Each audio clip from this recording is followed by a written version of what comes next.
সিআই2 রাজ্য কমিটির সভাপতি কমরেড মানিক দে,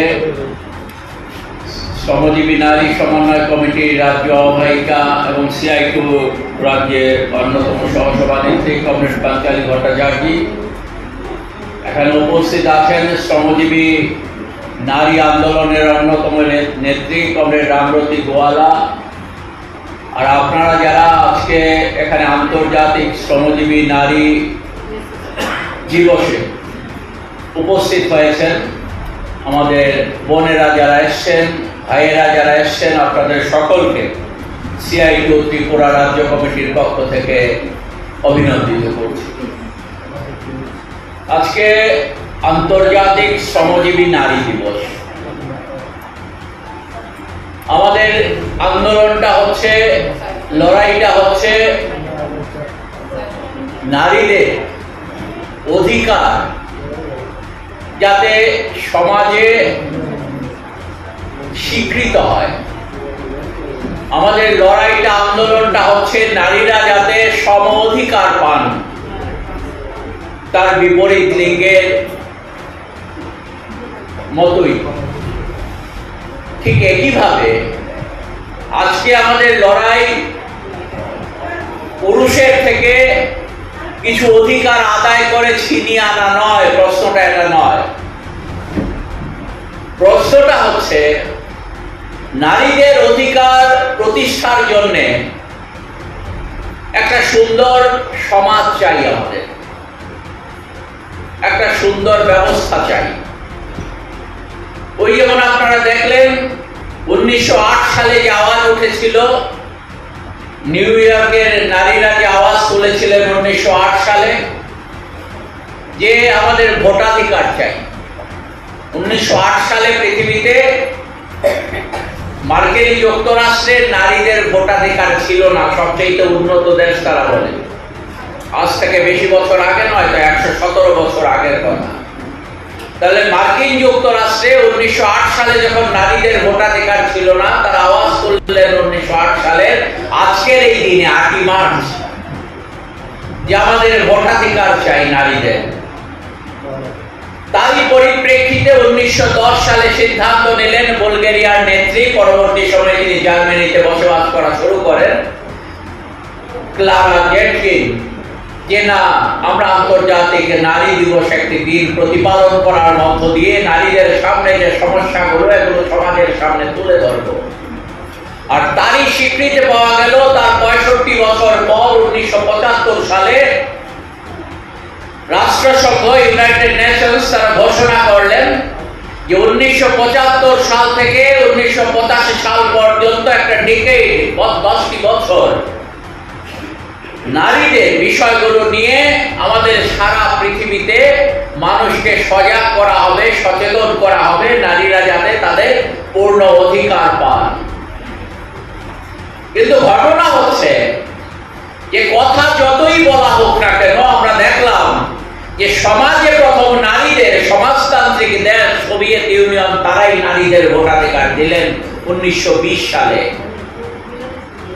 ইউএসএসআর যখন ছিল আমাদের পৃথিবীতে 1917 সালে বিপ্লবের মধ্য দিয়ে একটা সমাজতান্ত্রিক দেশের পত্তন হলো পৃথিবীর বুকে প্রথম। সেই সমাজতান্ত্রিক দেশ 1917 সালের নভেম্বর মাসে বিপ্লব হলো, আর তার 2 থেকে 2.5 বছরের সময়ের ব্যবধানে তারা নারীদের প্রথম সেখানে ভোটাধিকার দিলেন 1920 সালে। অধিকার দিলেন, গণতান্ত্রিক ব্যবস্থায়, সমাজের রাষ্ট্র ব্যবস্থায় অংশগ্রহণের অধিকার দিলেন। শুধু কি ভোটাধিকার দিলেন তা নয়,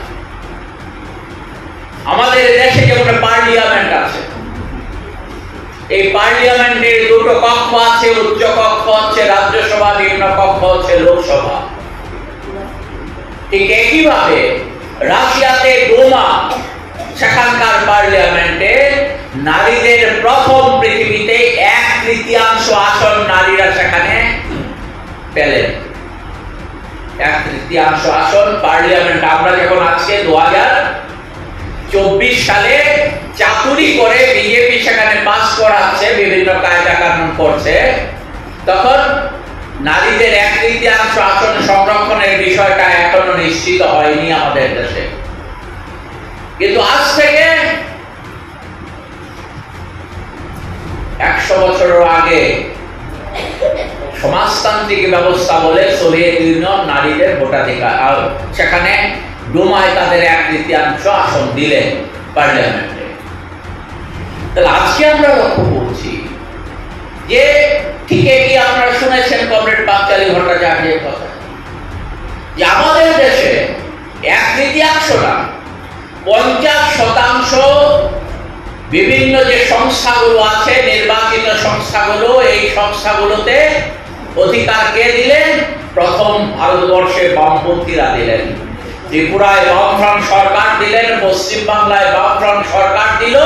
1/3 নয়, পঞ্চায়েতে এবং পুর সংস্থাগুলোতে 50% আসন নারীদের জন্য সংরক্ষণের ব্যবস্থা করলো কারা? বামপন্থীরা। তাহলে সারা পৃথিবীর ক্ষেত্রে যদি আমরা দেখি, যারা ওই যে বলছিলেন আবার অঙ্গনওয়াড়ি কর্মী বোন, খুব সহজ সরল ভাবে বলছিলেন কমিউনিস্ট, আমার বাবা ছিলেন কমিউনিস্ট, আর আমি ছোট থাকলে বড় তার কাজকর্ম আমি দেখেছি, আর তার মধ্য দিয়ে আমি এটা বুঝেছি ওই বিজেপির কাছে আমি মাথা নত করতে পারি না, কারণ ওরা মানুষ না। ওই জ্যোতি বসু যখন বলেছিলেন ওরা বর্বর, তাহলে এদের কাছে মাথা নত করার অর্থ হলো আমার জীবন এর থেকে চলে যাওয়া ভালো। এই যে বোধ, এটাই সারা পৃথিবীতে মানুষকে ওই সমাজতন্ত্রের প্রতি আকর্ষিত করেছিল, যে সোভিয়েত ইউনিয়ন প্রথম বিপ্লব সাধন করেছিল 1917 সালে, তার প্রভাব পড়েছিল সারা পৃথিবীতে, এবং 1991 সালের আগ পর্যন্ত সারা পৃথিবীতে মানুষ বুঝতে পেরেছিলেন কি নারী কি পুরুষ, যে একমাত্র এই ব্যবস্থাটাই হচ্ছে আমার সামনে বাঁচার পথ, বাঁচার রাস্তা, আমার অধিকার আদায়ের প্রশ্নে আমার সেখানে সত্যিকারের অর্থে একজন মানুষ হিসেবে বেঁচে থাকা, নারী পুরুষ নয়, একজন মানুষ হিসেবে বেঁচে থাকার যে বিষয়টা, এই বিষয়টা গ্যারান্টি দেয় যে সমাজতান্ত্রিক ব্যবস্থা। আর তার জন্য আপনারা দেখবেন ওই দেশে বিজ্ঞানী থেকে আরম্ভ করে, ওই দেশে বিমান চালক থেকে আরম্ভ করে, সমাজের সর্বক্ষেত্রে পুরুষদের থেকে অনেক বেশি এগিয়ে গিয়েছিলেন নারীরা সমাজতান্ত্রিক সোভিয়েত ইউনিয়নের মধ্যে।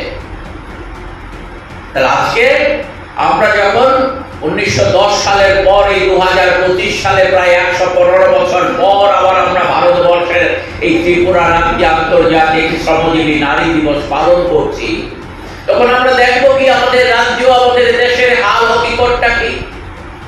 আমাদের দেশের হাল হকিকত মহিলাদের খুবই খারাপ। আমরা লক্ষ্য করছি আজকে মহিলারা ঋণের জালে জড়িয়ে পড়ছে। সারা দেশে আমাদের রাজ্যে ঋণের জালে জড়িয়ে পড়ছেন। একবার ঋণ নিচ্ছেন কারোর কাছ থেকে, সহজের প্রথম ঋণ পেয়ে যাচ্ছেন, কিন্তু তারপর জালে জড়িয়ে পড়ছেন, এই ঋণের থেকে মুক্তি পাচ্ছেন না। একটা হিসেবে দেখা যাচ্ছে যে ভারতবর্ষে ৩৫% মহিলা গোল্ড বা সোনা বন্ধক রেখে ঋণ নিতে বাধ্য হচ্ছেন। ভারতবর্ষের ৩৫% মহিলা, কল্পনা করা যায়। এবং এই সংখ্যাটা কত? 2,40,00,000 মহিলা ঋণের জালে আজকে জর্জরিত অবস্থায় আছেন আমার দেশের মধ্যে। আমাদের দেশে মহিলাদের পেছনে রাখার জন্য যেহেতু এখানে পুঁজিবাদী ব্যবস্থা, তার জন্য কায়দা করা হয় মহিলাদের পেছনে রাখার জন্য। স্কিল্ড আনস্কিল্ড বলা হয়। পুরুষদের বলা হয় স্কিল্ড, তারা পারদর্শী, মহিলাদের আনস্কিল্ড। চা বাগানে দেখবেন, চা বাগানের চা পাতা তোলার কাজটা মহিলাদের দেওয়া হয়, তারা আনস্কিল্ড, বিশেষ পারদর্শিতা দরকার নেই, শুধু কুড়িটা তুললে হয়। আর চা বাগানের অন্য কাজ, মেশিনটা চালানো, অন্যান্য কাজ, এগুলো পুরুষরা করবেন। তাহলে মহিলাদের মজুরিটা কম, পুরুষদের মজুরিটা কিছুটা বেশি। ঠিক একইভাবে আপনি যদি দেখেন কনস্ট্রাকশন ওয়ার্কে, নির্মাণ কাজের মধ্যে কি দেখবেন? নির্মাণ কাজে পারদর্শী যিনি, তিনি পুরুষ রাজমিস্ত্রি। মহিলা কি করছেন? তিনি ইট বহন করছেন, তিনি বালিটা আনছেন এক জায়গা থেকে আরেক জায়গায়। বড় জোর বালি আর সিমেন্ট মেশানোর পর সেটা সেখানে মেলাচ্ছেন, এই কাজ করছেন অর্থাৎ তিনি আনস্কিল, পুরুষ হচ্ছেন স্কিল। এভাবে আমাদের বিভক্ত করে রাখা হচ্ছে এবং এই জায়গাটায় আমরা লক্ষ্য করছি যে আমাদের দেশে নারীরা তারা দিনের একটা বড় অংশ বিনে পয়সায় তারা কাজ করতে বাধ্য হন। ধরুন এই যে হাউস হোল্ড ওয়ার্কের মধ্যে আমাদের নারীরা আছেন। একটা সমীক্ষায় দেখা যাচ্ছে ভারতবর্ষে যে বিনে পয়সায় কাজের সাথে আমাদের দেশের নারীরা 301 মিনিট, 301 মিনিটের অর্থ হচ্ছে দিনের 5 ঘন্টা 1 মিনিট বিনে পয়সায় দিচ্ছেন। 5 ঘন্টা 1 মিনিট সময় সেখানে নারীরা দিচ্ছেন। এটা তো আমাদের জিডিপির সাথে, আমাদের যে গ্রস ডোমেস্টিক প্রোডাক্ট, আমাদের দেশের যে আভ্যন্তরীণ উৎপাদন আয়, তার সাথে যুক্ত হওয়ার কথা, কিন্তু ফায়দা করে এটাকে যুক্ত করা হচ্ছে না। অন্যদিকে সেখানে পুরুষরা ডোমেস্টিক ওয়ার্কের ক্ষেত্রে সেখানে মাত্র 98 মিনিট সময় দিচ্ছেন, দিনের 1 ঘন্টা 1.5 ঘন্টা থেকে 8 মিনিট বেশি। তাহলে এই যে অবস্থাটা, এই অবস্থার জন্যই আমরা লক্ষ্য করছি আমাদের দেশের নারীরা এভারেজ পুরুষদের চাইতে 20% মজুরি আমাদের দেশে গড়ে কম পাচ্ছেন। একজন পুরুষ যা পাচ্ছেন তার চাইতে 20% নারীরা কম পাচ্ছেন সব মিলিয়ে। তার জন্য সারা পৃথিবীতে ভারতবর্ষ এই নারী পুরুষের যে বৈষম্য, এই বৈষম্যের মধ্যে সবচেয়ে নিচের থেকে 5 নম্বরে আছে ভারতবর্ষ। পৃথিবীতে এখন প্রায় 200-র মতো দেশ আছে, তার মধ্যে সবচাইতে যে খারাপ নারী পুরুষের বৈষম্যের যে হিসেব, সেই হিসেবে তথ্যে বলছে যে সেখানে মাত্র 5 নম্বরে আছে ভারতবর্ষ, নিচের দিক থেকে 5 নম্বরে। ভাগ্য সবচেয়ে খারাপ অবস্থায় নেই, 5 নম্বরে আছে নিচের দিক থেকে। তাহলে এরকম একটা অবস্থাতে দাঁড়িয়ে আমরা যেটা লক্ষ্য করছি যে আমাদের দেশে নারীরা সারা পৃথিবীতে যেমন নারীরা লড়াই করছেন, আমাদের দেশও সেখানে নারীরা লড়াই করছেন। আজকে যখন আমরা শ্রমজীবী নারী আন্তর্জাতিক নারী দিবস পালন করছি, তখন ভারতবর্ষে আমরা দেখছি যে ভারতবর্ষের সরকার নারীদের বিভ্রান্ত করার জন্য বিভিন্ন কায়দা অনুসরণ করছে। আমরা জানি মনুসংহিত, আমাদের দেশের সংবিধানকে অস্বীকার করে আরএসএস বা বিজেপির যে লক্ষ্য আমাদের দেশে মনুসংহিতাকে কায়েম করা, মনুসংহিতাকে আমাদের দেশের সংবিধানে রূপ দেওয়া, এর মধ্যে চূড়ান্তভাবে মহিলাদের সম্পর্কে বিরূপ ধারণা পোষণ করা হয়েছে। আর এটাই সেখানে নিয়ে এটাকে তারা বেদ বাক্য যে শব্দটা আমরা ব্যবহার করি, এটাকে তারা হাতে নিয়ে চলছে আরএসএস বিজেপি। কিন্তু আমাদের দেশের মহিলাদেরকে সেটা আমরা বোঝাতে পারছি? আমাদের ত্রিপুরা রাজ্যে মহিলাদেরকে এই কথাটা বোঝাতে পারছি আমরা না? আজকে তাদের 2 বছর পূর্তি পালন করছে। মহিলারা কোথাও কোথাও শুনলাম শিশু কোলে নিয়ে, বাচ্চা কোলে নিয়ে তাদের প্রোগ্রামে আসতে বাধ্য হচ্ছে, চাপ দিচ্ছে, কিন্তু আসছেন তো। ওই যে বোন গেল না কর্মসূচিতে, অনেক অঙ্গনওয়াড়ি বোনেরা গেছে, ওয়ার্কাররা গেছে, হেল্পাররা গেছে, কিন্তু এই বোনেরা তো যায়নি, আরো অনেকে যায়নি। তাহলে কিছু মানুষ যায়নি, কিছু বোন যায়নি, কিন্তু কিছু মানুষ তারা শিশুকে কোলে নিয়ে পর্যন্ত আসতে বাধ্য হয়েছেন। 2 মাস, 4 মাস, 5 মাস, 6 মাসের শিশুকে কোলে নিয়ে প্রচুর সংখ্যায় হয়তো এসছেন। তাহলে তারা আরএসএস বিজেপি কিভাবে নারীদের সর্বনাশ করার জন্য তারা সারা দেশে কাজ করছে পরিকল্পিতভাবে, এই বিষয়টা তাদের চিন্তার মধ্যে, ভাবনার মধ্যে আমরা এখনো নিয়ে যেতে পারিনি। আজকে যখন আমরা শ্রমজীবী নারী দিবস পালন করছি, তখন আগামী দিনে আমরা আজকে যে জায়গাটায় আছি, এই জায়গাতে চিরকাল আমরা থাকবো না। যারা বর্বর তারা চিরকাল ভারতবর্ষ শাসন করবে না, ত্রিপুরায় চিরকাল তারা থাকবে না, এটা হলো পৃথিবীর ইতিহাসের শিক্ষা। কিন্তু প্রশ্নটা হচ্ছে যে কত তাড়াতাড়ি তাদের এই বর্বরতার হাত থেকে আমরা আমাদেরকে রক্ষা করতে পারি, নারীদের রক্ষা করতে পারি, এ রাজ্যের মানুষকে রক্ষা করতে পারি, দেশের মানুষকে রক্ষা করতে পারি। এটা হচ্ছে সবচেয়ে আজকে আমাদের সামনে বড় প্রশ্ন।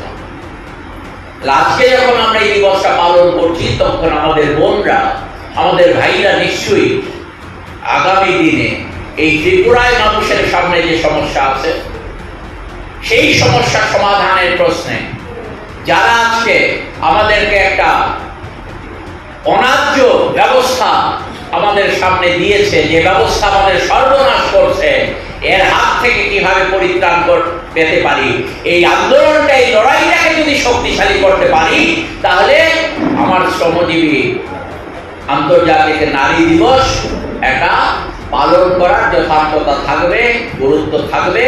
এবং আমরা আশা করব আগামী দিনে আমার বোনেরা, ভাইয়েরা এই লড়াই আন্দোলন সামনের দিনে তাকে শক্তিশালী করার ক্ষেত্রে একটা গুরুত্বপূর্ণ ভূমিকা, অবদান তারা পালন করবেন।